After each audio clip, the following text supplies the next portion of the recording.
you want to do? It's your Okay.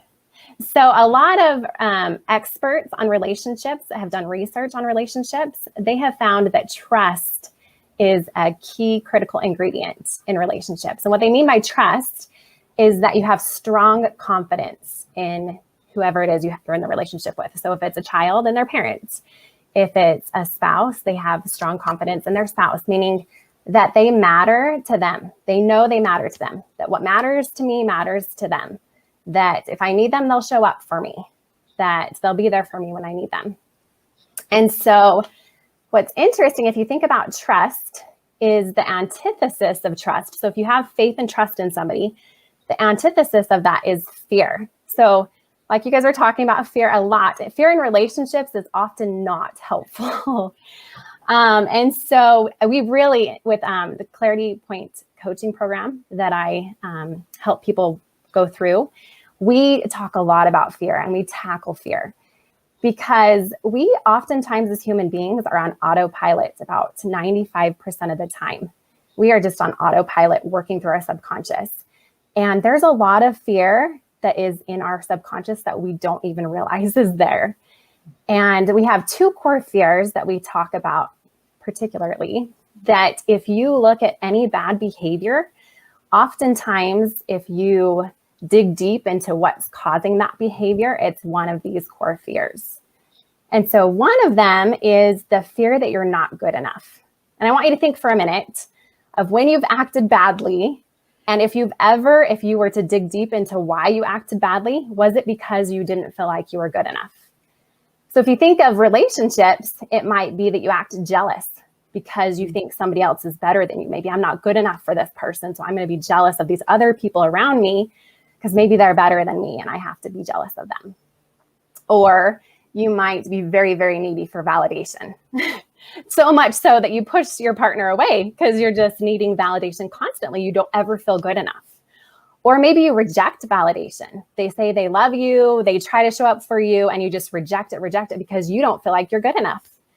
People do this all the time in relationships, and it's very, very destructive to their relationship. And so with this Clarity Point coaching program, we really dig deep into if somebody does have this fear of not being good enough, okay, what is that subconscious programming there? Those beliefs that are in there that are causing you to feel that way. And we're going to reprogram you so that you have the beliefs that are going to help serve you instead of destroy your relationships. The other core fear that's big, so all of us have both of these core fears, but some of us will have one more than another. The other core fear is the fear that your life won't be good enough.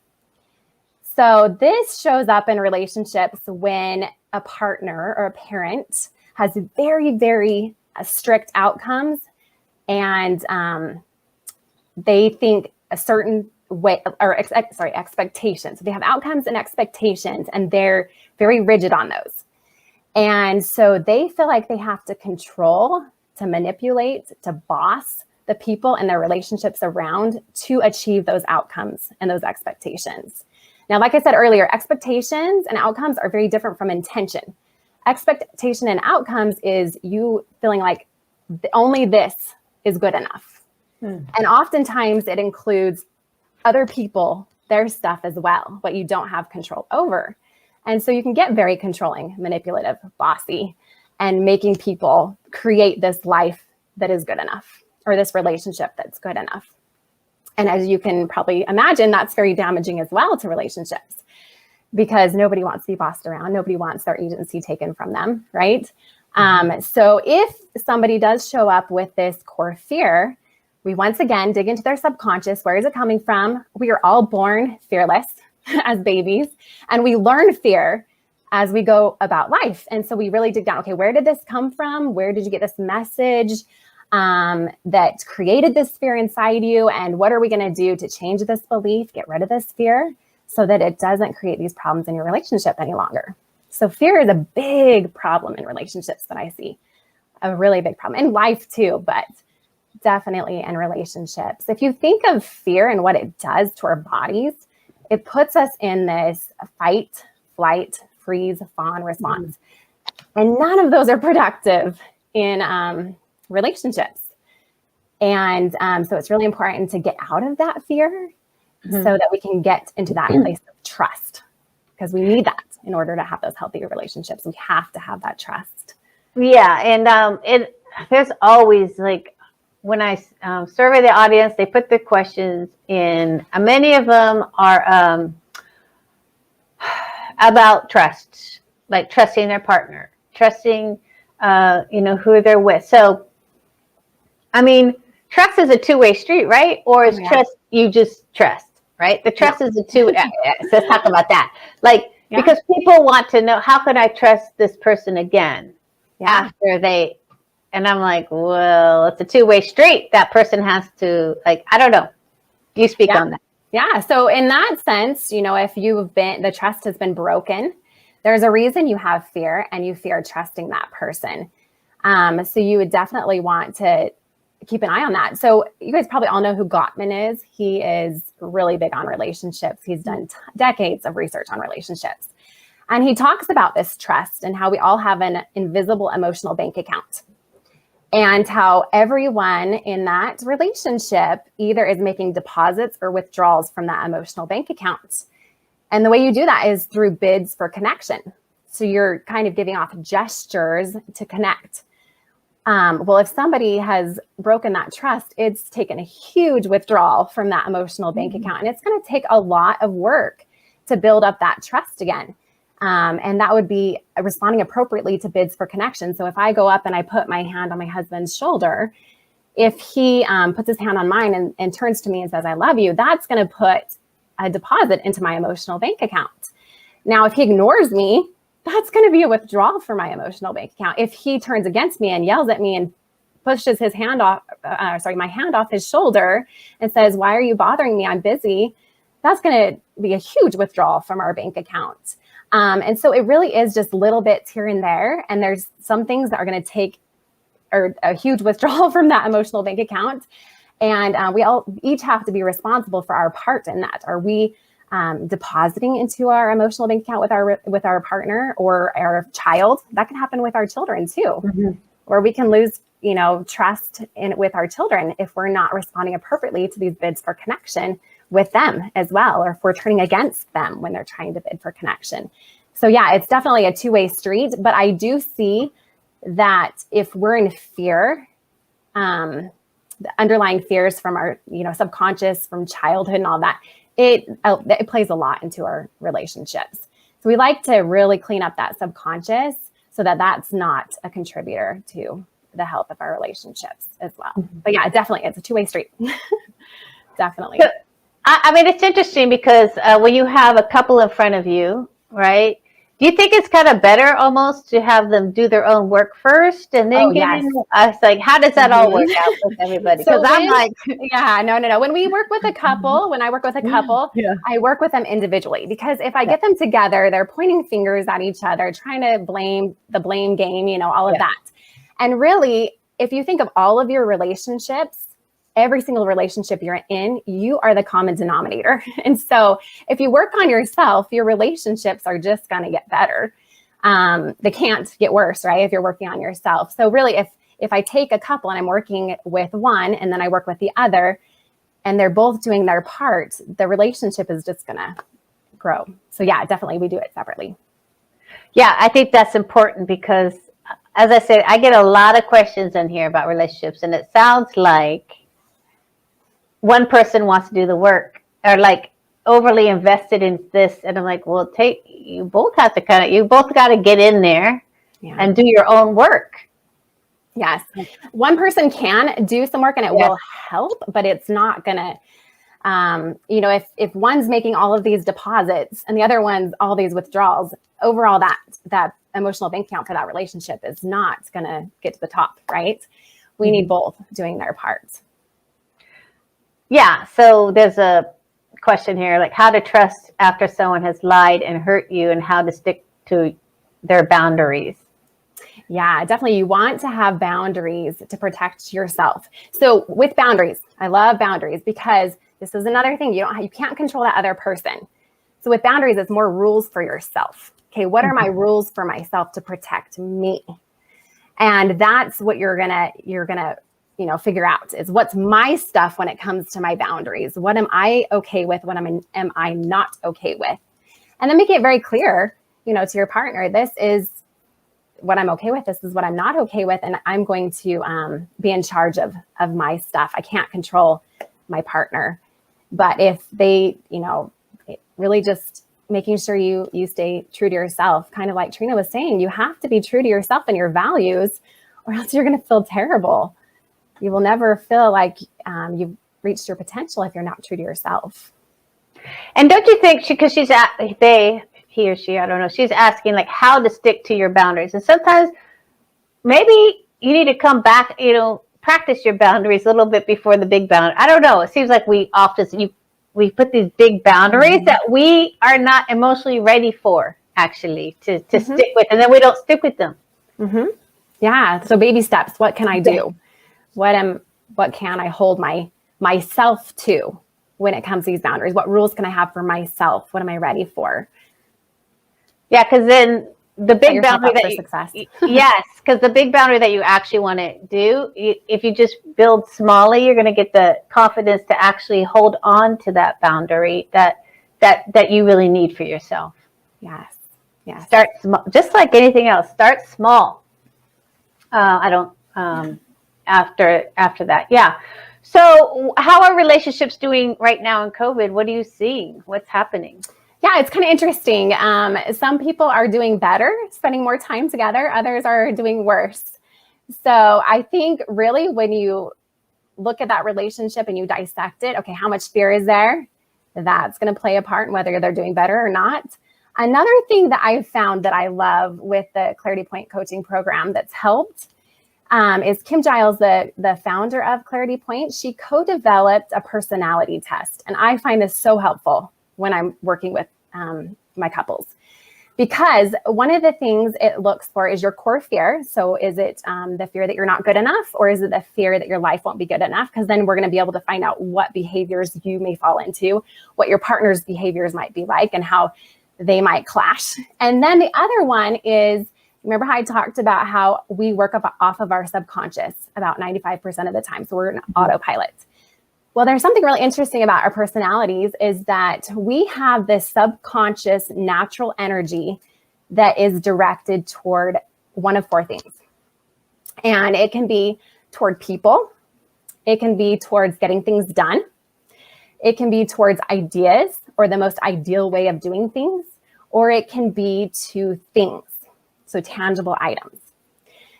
So and keep in mind, this is very subconscious. So if we all were to sit down and say, okay, out of those four things, what's most important? We all consciously would say people, hands down, because people are most important, right? But our subconscious energies may not be directed at people all the time. So let me give you an example. Growing up, my dad was a tasks guy or getting things done guy. And there were times when I would try to connect with him. And keep in mind, I am a people's, that's my energy goes to people, just very naturally. And so I might go up to him, and if he's busy doing a task, he may not even notice I'm there. He's in task mode. And that's because his subconscious natural energy goes to tasks. If I call him and we're talking, if he has to go get something done, it's, I got to do this, or, that's just his natural energy. So knowing that about my dad, I feel like knowledge is power. Also, the truth will set you free type thing. So knowing that about him, I don't have to take it so personally. I can understand that's his natural energy. That's just where it's directed. And if I'm a people person, he's a tasks guy, we may have issues sometimes, and I can kind of understand what those issues might be. But him understanding me understanding him, it's going to really improve our relationship because I'm not going to take things so personally. Another one is my husband. He's an ideas guy, and I'm the people person. And so we've had some silly conflicts here and there in our relationship. One being just parking my car in the garage. He is in this idea, just natural energy to idea is the most ideal to park your way in the car or in the garage. Your tires are supposed to be straight, because if they're turned out, you don't have as much room walking around the car. It's ready to back up. I mean, that is just his natural energy, and everything is just natural like that. Like he just thinks the most ideal way of doing things. Well, I'm not like that at all. the ideas are very low on my natural energies. I have to put some conscious thought into this. It's not a subconscious energy that I have. And so when we would go back and forth about, him thinking that I was trying to be rude or something by not thinking his idea. And I really do believe that is the most ideal way. I do believe that. But oftentimes when I'm parking my car in the garage, I am talking to my kids. I'm distracted with my people energy. Yeah. Or I'm distracted with my tasks would be next for me. So what do I need to do next? And so my natural energy is there. And so this was a point of contention. Well, in relationships, this kind of stuff happens all the time where you just keep revisiting these same things because they're personality differences. You think of them as personality differences, but it's really this subconscious natural energy that is causing these conflicts in your relationship. But when you know them, then I can appreciate them. And that's the key. You don't want to ever say, I'm right, you're wrong for being this way, because that's who they are. Just like Katrina talked about, that's them. They have to be true to themselves. Yes. And I have to be true to myself. So I used to get upset with him when he would zone out my kids talking to him because he's in this ideas place. And now that I understand it's not him trying to be rude. And it's not me trying to be rude because I'm not parking my car the way that he thinks it should, then we can appreciate each other's differences. And we can work off of them and it can make our relationship actually better when we appreciate it instead of just getting frustrated. And, this is another one of those conflicts because of our natural energies. Okay, well, what can we do about it? And how can I appreciate you and see the good in that instead of thinking I'm right, you're wrong. Well, I love that. What's the fourth one? I have people, tasks, ideas, and things, tangible items. Mm-hmm. So this would be people who notice, and Tracy, maybe you are, but notice hair and makeup and clothes and cars and things. And they make the world a beautiful place. Like all of these people are just wonderful in their own way because we need these things people to make the world beautiful. We need these people because they're connectors. They are just thinking of people constantly and wanting to connect. They're getting things done. Those people get things done. They accomplish a lot in their life. Ideas guys, they always have the best ideas and they think things through and it's just this natural energy for them. So there's such a beauty in all of them. But in relationships, it can present a problem a little bit if you are different with your natural energies. And it's just helpful to know what problems may come up. And then the other thing I really love about it is you can practice a platinum rule. Do you guys know what the platinum rule is? Do you know that one? I can't remember it. Okay, so the golden rule is to do unto others as you would have them do unto you, right? Well, the platinum rule is to do unto others as they would have you do unto them. So if my favorite kind of ice cream is cookie dough, I'm not going to go give my sister who loves cookies and cream cookie dough because that would be me doing unto her as I would have her do unto me, right? That would be the golden rule. I'm going to give her favorite ice cream, the platinum rule. Well, when you know about these energies and these core fears, you can practice that platinum rule. You can treat them the way they want to be treated. If I'm working with a tasks person, I'm going to really compliment how much they accomplish and how well they do their work. And I'm going to probably do acts of service to help things go better. All these things that they want to accomplish, maybe I'm going to help them accomplish the things that they want to accomplish. You guys have heard of Gary Chapman and the 5 love languages. It's kind of like that. Like, let me speak your love language. If you're an ideas guy, I'm going to compliment your ideas. I'm going to come to you when I need a good idea because you've got them. You've got that. And it's kind of, they value that too, because that's their natural energy. So it's something they value as well. Kind of like Trina was talking about. Oftentimes I value people. Everybody values people, but like I'm a people person. I value people because that's my natural energy.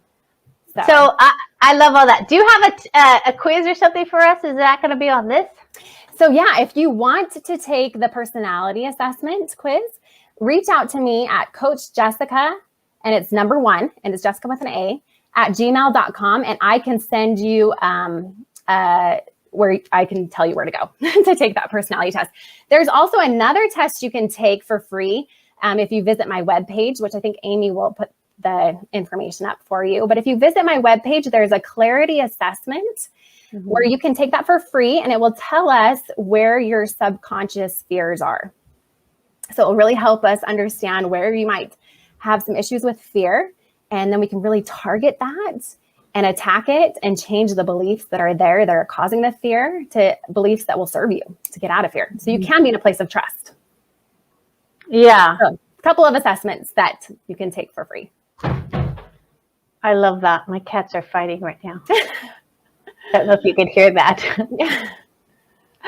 So yeah, this is all. I really think that's truly helpful to really also in communication, like the promoter, the controller, like who are you communicating with? This is also great because it's people's tax ideas and things are a little bit more like their actions. Yeah. How they're operating in this world, which I think is awesome. So let's see here. What are we at? We're at 40. So let's do, let me try to find one more question on relationships because, so how about some communication tips with relationships? Okay, yes. So in our program, we actually go over what's called a communication formula, and it's amazing. And the key to starting any communication with anyone is to see yourself as the same. So you might think of past conversations you've had, and you may have felt like you were kind of like a child to that other person. They were talking to you like they were the parent, you're the child, or vice versa. I'm the parent, you're the child, and talking down to you. That is just going to mess up any conversation. So you really want to have this kind of adult conversation where you both are respectful and you're seeing each other as the same. And this can be tricky, especially if you're talking to your teenager, you know, where you feel like you know more.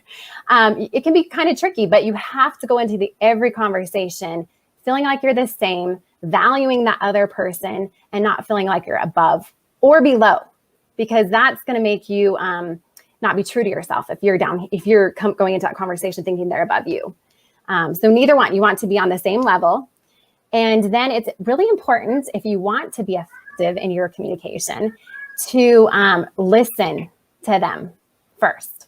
Okay, you really, really want to ask them questions and listen to really understand. You want to pretend like you're talking to a philosopher, like they have something amazing to teach you, and you're going to learn something amazing from them. And so you are very curious. You're asking questions. You're very attentive to them, because if they feel like you're not interested, the rest of the conversation is not going to go well. That's key, to feel like you're interested in what they have to say. And oftentimes in our relationships, our conversations should stop there. If we want to be putting emotional deposits into our emotional bank account, you should have a lot of conversations that are stopping right there, especially if it's a parent-child relationship. You want to stop that conversation. So in the end, they thought, oh, she just really wanted to understand me. She really wanted to know what I had to say. But then there will be other times where you need to say something. There's something that you need to share too. So after you've done that, then you would ask permission. Hey, I have something I'd like to share. Is it okay if I share something with you? Because then they have their agency that they get to choose whether they say yes or no. And that's going to determine how the rest of the conversation goes. If they gave you permission, then they're all ears. They want to hear what you have to say. If they said no, then we need to respect that. But oftentimes they'll come back later and want to know what you had to say. So just keep that in mind as well. But then after you share, they're all ears. And you want to make it about, you probably have all heard this, but you want to make it about me, like saying I, never use. You is attacking.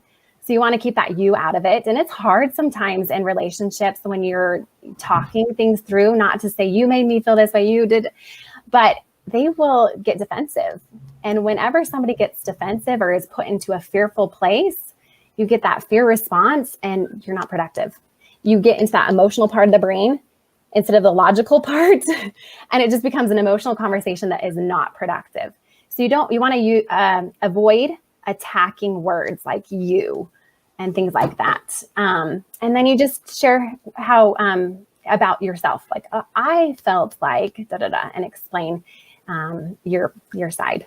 Thank you for that. And there's one last thing where can you give us some tips on preparing before those conversations? Yes. How can we prepare before having these types of conversations. Yes, you have to be in the right state of mind or it's not going to be successful. If you go into a conversation upset, it's not going to be good.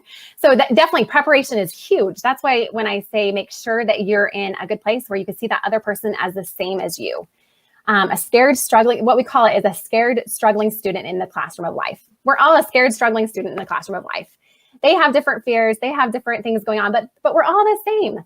And so just understanding that about them and trying to see them with empathy and concern and love prior to going into that conversation is huge. So you definitely want to, if you can't get into a place where you are in that state of mind, then you probably want to avoid that conversation until you can get there. So just really working on getting out of fears, whatever fears are making you feel like you can't approach that conversation in a healthy way is helpful too. All right. Thank you for that. I have a conflict over here, a communication conflict over here. So I know that you have one more thing for our audience is your YouTube, right? Your free tips on your YouTube channel. I have a YouTube channel. I'm going to put that in there. Perfect. I have a YouTube channel with free tips, relationship tips. So feel free to visit that and check out those tips. I think they're pretty helpful. And then also, if you reach out to me at Coach Jessica #1 at gmail.com, we can also set up a free 20-minute consultation as well if you would like to talk to me.